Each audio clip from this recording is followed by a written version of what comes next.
my friends told me I should do this, and it may help, it may not. My name is David Croman. I'm 21 years old. Today is August the 11th, 2012. There's a little background information of why I'm doing this.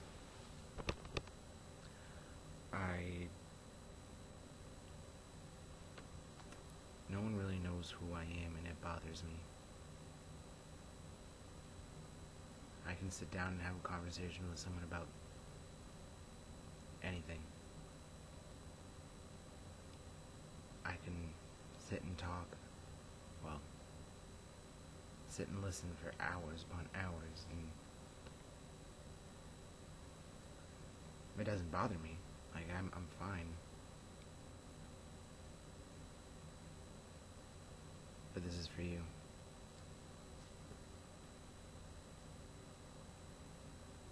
There may be times where I'm happy, sometimes when I'm very, very upset and I just stop talking.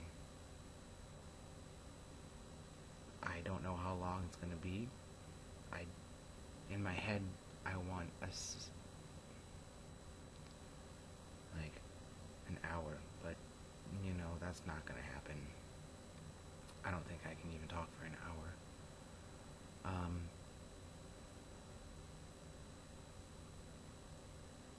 There might be long pauses. There might be times where I'm not really sure what I'm supposed to say or think or do. But this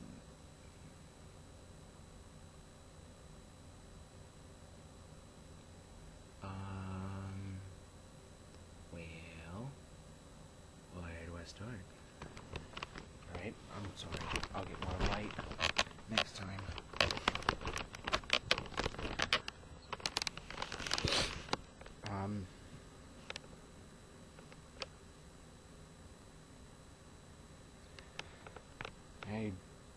I have a really fat nose right now. I broke it in a car accident. Well, I'll talk about that then, for this time. Well, about 2 months ago, I didn't want to smoke marijuana anymore because, well, I did. I had a possession charge of paraphernalia, so all I had to do was pay a fine, and that was it, since it was my first offense. But I was going to this, excuse me, it's a head shop, for people who don't know what that is. It's a place where you get pipes and accessories. It's called Hemptations. It's really fun, but they have an adult section where it's 18 and over, and you buy pipes and bongs and vaporizers and anything you want to smoke with. But they have up front, underneath the counter, this, I thought it was potpourri. The package says potpourri. I asked some people around that I knew, and they said it was okay, but as long as you didn't overdo it. And I didn't know what overdoing it was. So, and another thing, I thought it was legal. It's not. I didn't know anything about it, and yet I did it. Best way to describe it is, right now they're in the news about smelling salts, bath salts, that's it. And technically speaking, that's the legal version, or it was, the legal version of cocaine. Well, K2, spice, potpourri, stuff like that. I don't know about some places, but I know in Ohio it's illegal. But before it became illegal,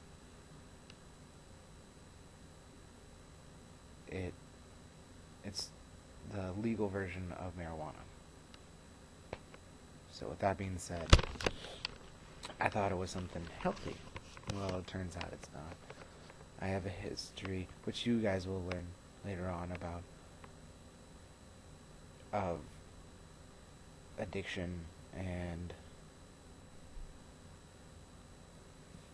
depression, mental illness.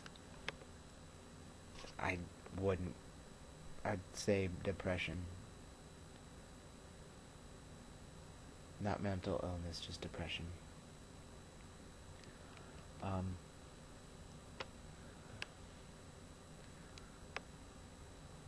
I was smoking this potpourri stuff. It's called Sexy, which, oh, pick my nose because it hurts. I have an excuse. Can't blow things out of my nose because it's broken. I had 6 staples in the back of my head, 4 stitches on my nose, and a stitch in the side of my hand. And I had a black eye, which is the first time I've ever had a black eye, or staples. And they basically glued everywhere on me. My eyebrows, the top of my head, my whole hand was basically dipped in glue.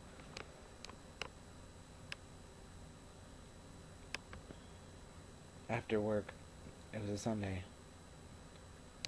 I can tell you exactly what day it was. It was the 29th of July. 2 weeks from tomorrow. What happened? Well, this is the story that everyone wants to know. Well, technically it's the true story, not the story that everyone gets. After work, well, during work I was just waiting for my time to clock out, and about 2 hours beforehand, when I was supposed to leave, someone asked me if I want to go outside and have a hit off of a joint, and I was like, okay, I'm down. Never done that before at work, never came in stone, never smoked at work. I've always smoked before. After. But something inside me just snapped, and I was like, sure, I'll do it. So I smoked, and for like 2 hours, I was fine. I didn't really do much at work because there wasn't much to do. But I had to wait until 9:30 to clock out. So I clocked out it was like 10 o'clock. And then I drove for an hour and a half. Well, I stopped at my high school to watch the Kings Island fireworks, and I'm sitting there talking to a friend, and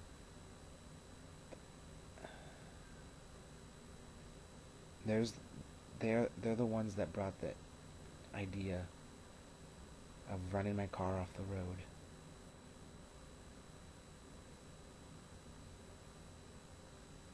I was going as fast as I can into a guardrail.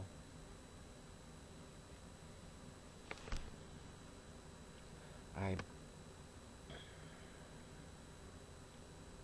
pulled off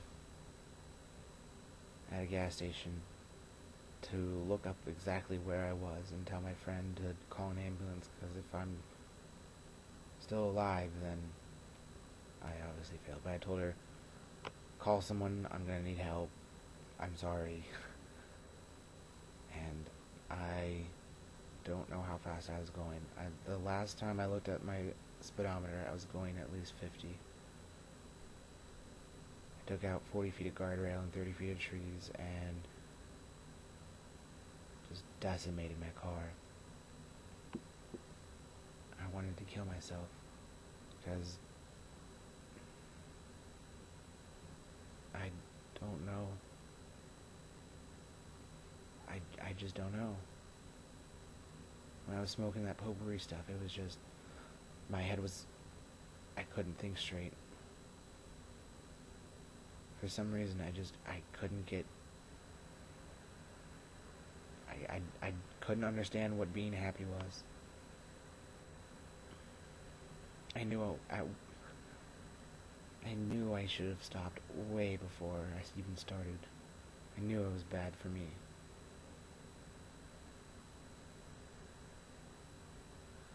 But I didn't listen to my friends. I didn't listen to them. I didn't listen to myself.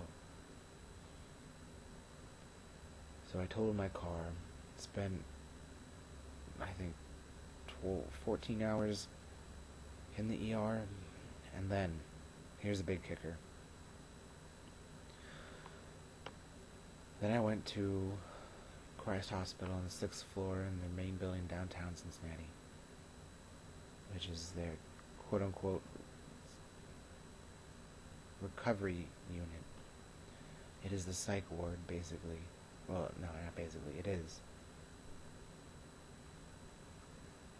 And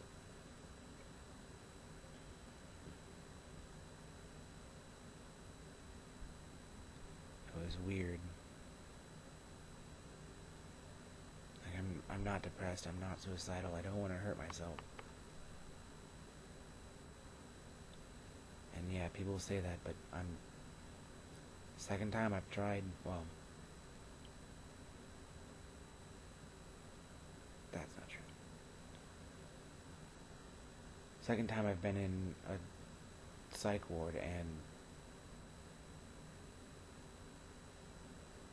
people always say they're fine, they're perfect, just to get out and go back to reality. No.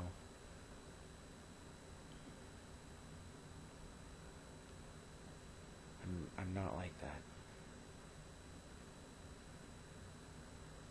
If I knew I was healthy and clean, and I ran my car off on the road, I wouldn't text anybody.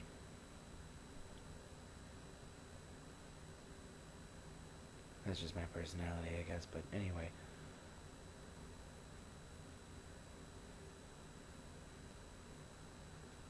And sometimes I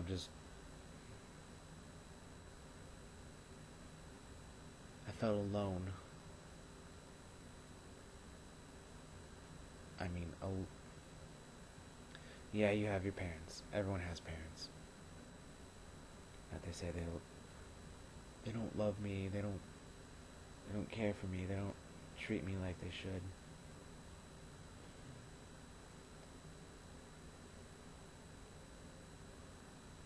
It's just,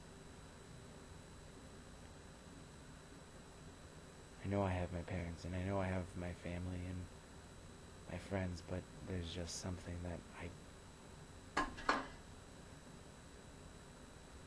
I just can't explain. I know some of you, or even most of you, know what that feels like. You're alone in a crowded room. You have nowhere to go and no idea what to do. And you don't want to feel that way, and you don't know what being happy feels like. Well, I may not know, but all those times, no matter who you are, you've always been alone. Well, I want to change that.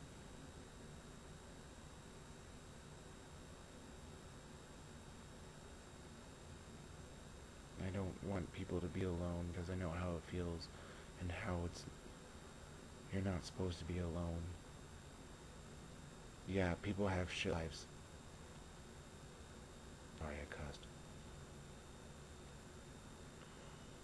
Yeah. Sometimes things don't go your way or the way you want them. And everyone knows this. But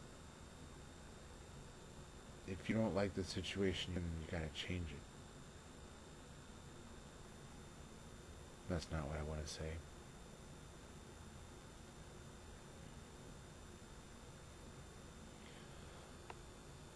I'm confused.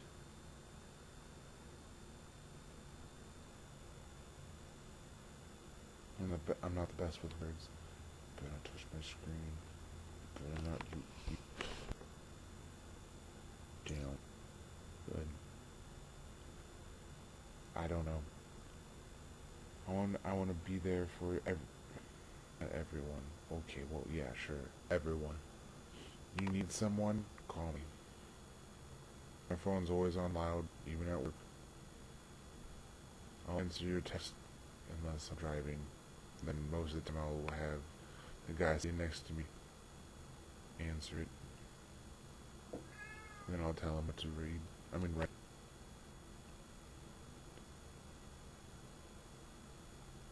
But if I don't get back to you in 10 minutes, give me a call if you really need my help.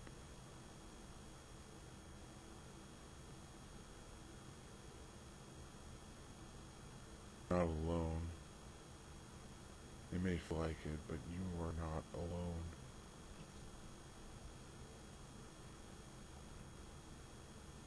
I think I have time for one more story.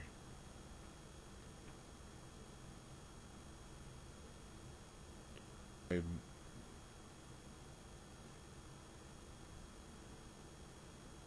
have a friend. I use friend a lot. I hang out with my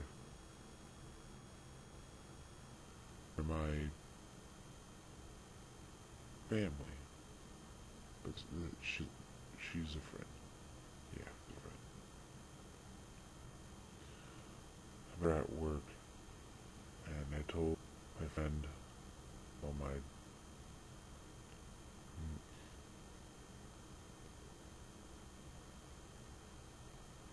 I'm not gonna name drop, but I was different. So, for instance, Royal,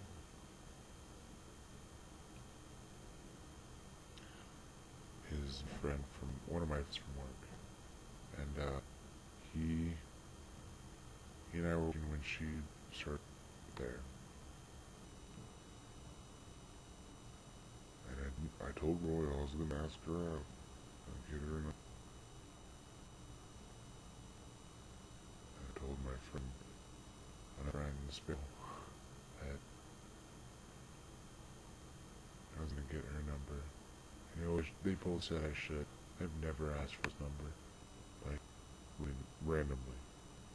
Know them first and then hour their number, or ask them to hang out with friends. But this is a rule for me. So I asked her if she wanted to go have dinner. I asked her for her number. So I have that card she gave me. And there's just something good about Lizzie. I just keep put my finger on. Not sure I know exactly why.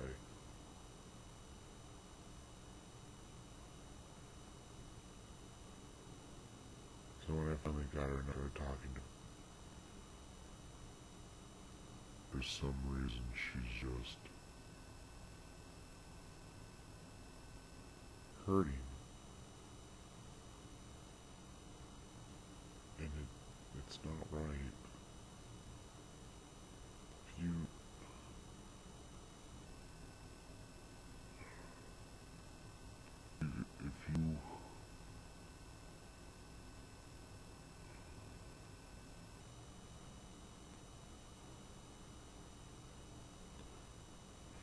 I'm very, very bad at so bear with me, it's coming.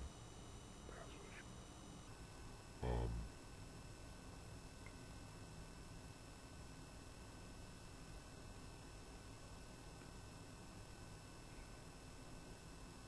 I don't do much other than work and sleep and eat and play video games. Someone wants to hang out, sure, let's hang. I'm not gonna not for you to. Doesn't make any sense to me, but I said it. I see how alone and lost Lizzie is. Oh, Lizzie is. I just understand. I I just can't on why I react to it.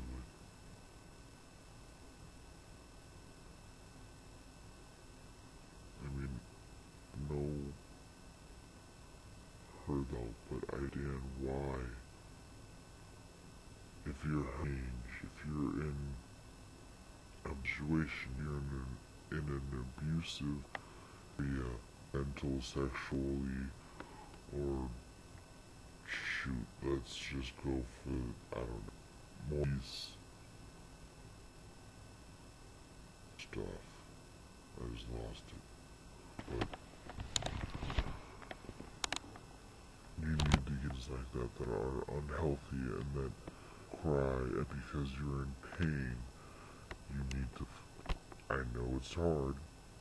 I understand. I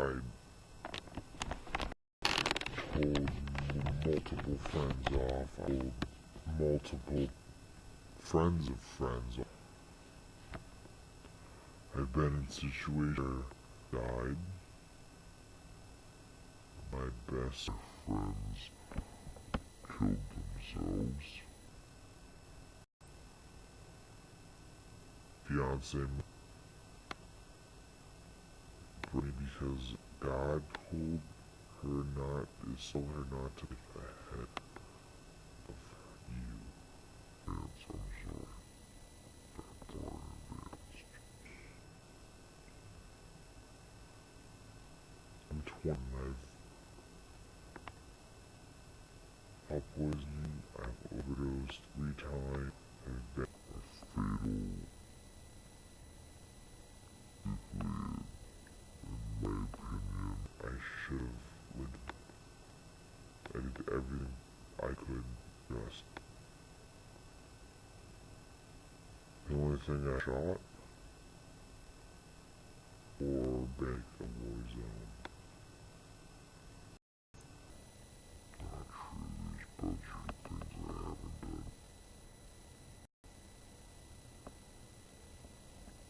Say is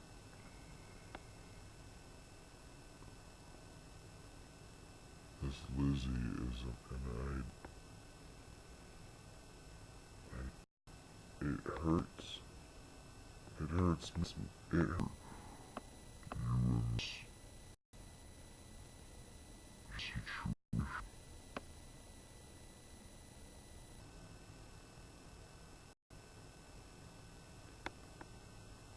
I may have crossed the times.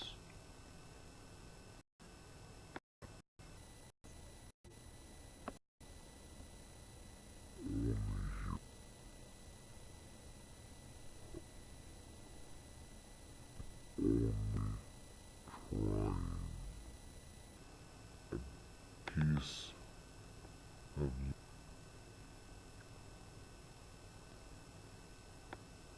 And show you that you're not alone. Everything will be okay.